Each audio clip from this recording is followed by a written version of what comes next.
Welcome to Slash Bash, where today I am bringing you another malicious compliance Reddit video. In our first story, I can't drive anywhere without permission. Let's jump right in. This happened when I was 16 years old and just got my driver's license. My parents had me run to the store to pick up some groceries. I stopped by my friend's house on the way back home for maybe 5 minutes to show him I got my license and I was out driving alone. It was a really fun moment in the life of a 16-year-old. My stepmom, Marianne, freaked out. "We did not give you permission to drive to Bill's house. We told you to go to the store and that is all."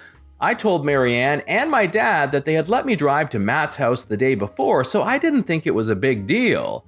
They went unreasonable and laid down the unbendable rule that set up the malicious compliance.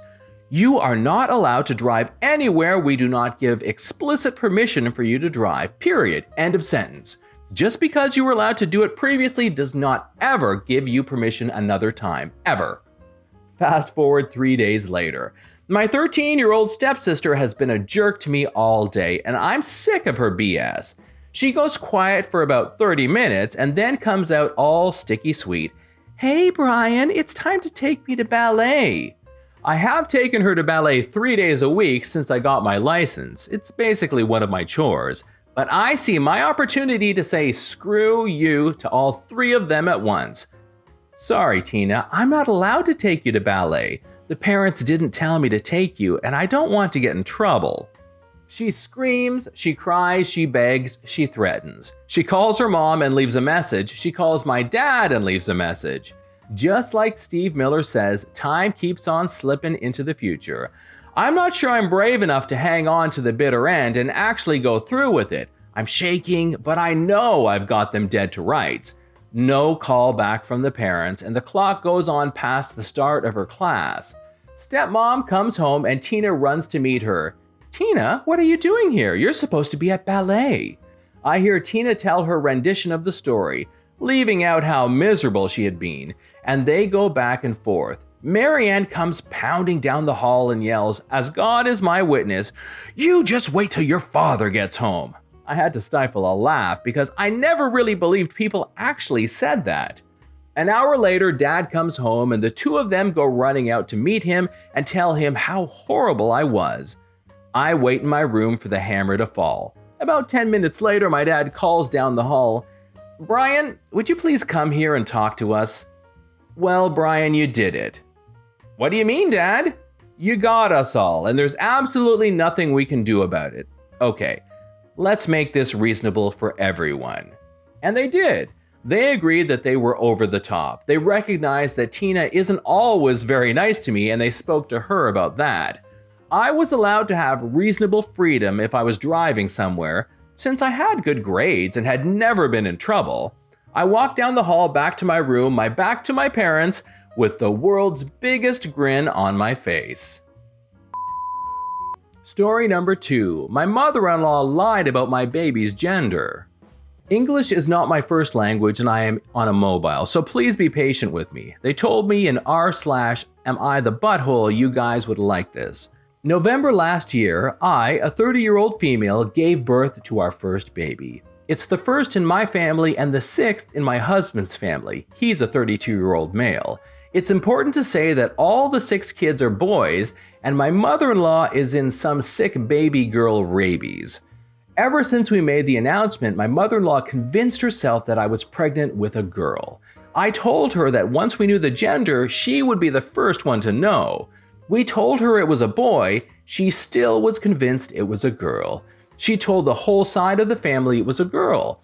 I corrected her, but she told them I was just annoyed because I wanted a boy first. I wanted a healthy baby. I didn't give a damn about the sex. She also told them we were naming the girl after her mom, which we will never do because my husband hates his grandma. When the baby shower gifts started to come in, I noticed a lot of things that weren't on the registry. Embroidered things with my grandma's name, and it didn't matter that we told them the gender and the name and made clear that we were not lying about the gender. Everyone believed her. Well, the baby was born, and imagine the surprise. It was a boy, just like we have been telling everyone.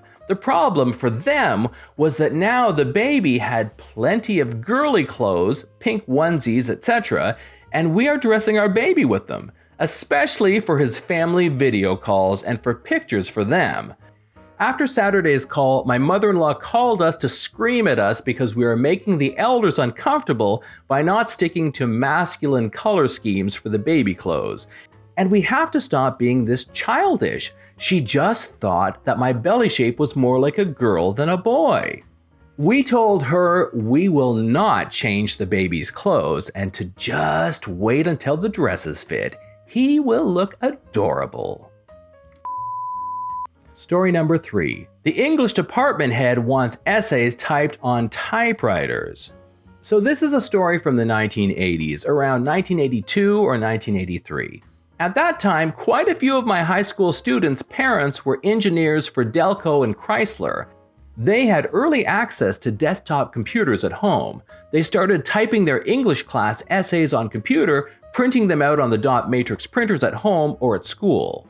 The English department head decreed that essays could not be done on computer. They must be typed on a typewriter. The school had a number of electric typewriters, or students could use their own.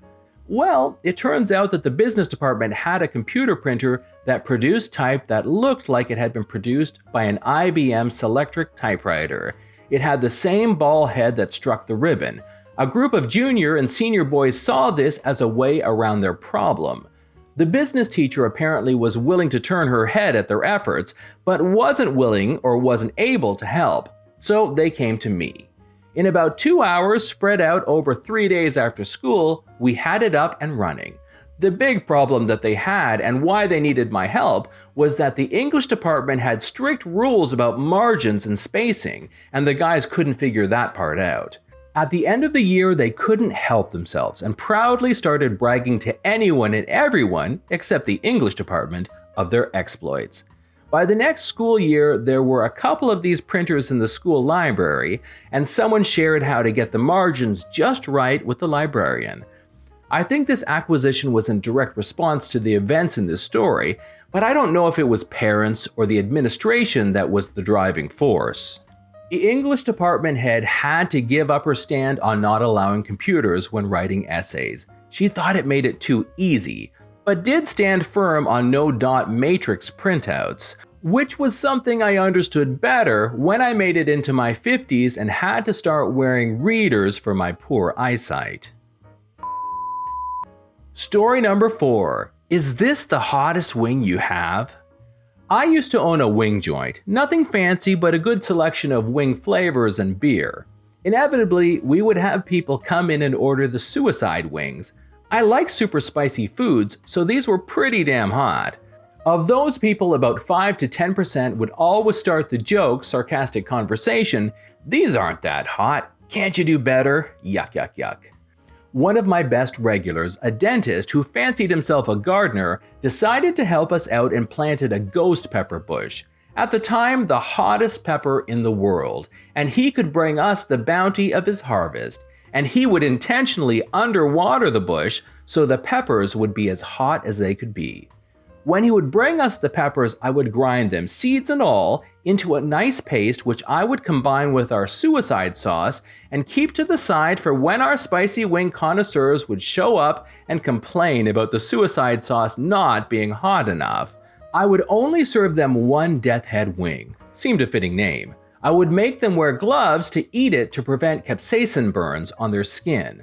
I would specifically tell them about the heat they were about to get into, trying to dissuade them from eating this culinary monstrosity.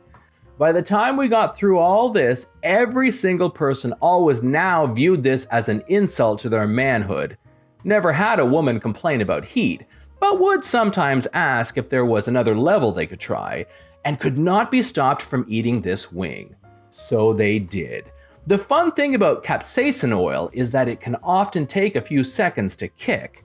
Usually just enough time for the person to scarf down the wing and to start to smugly tell us how it wasn't that hot.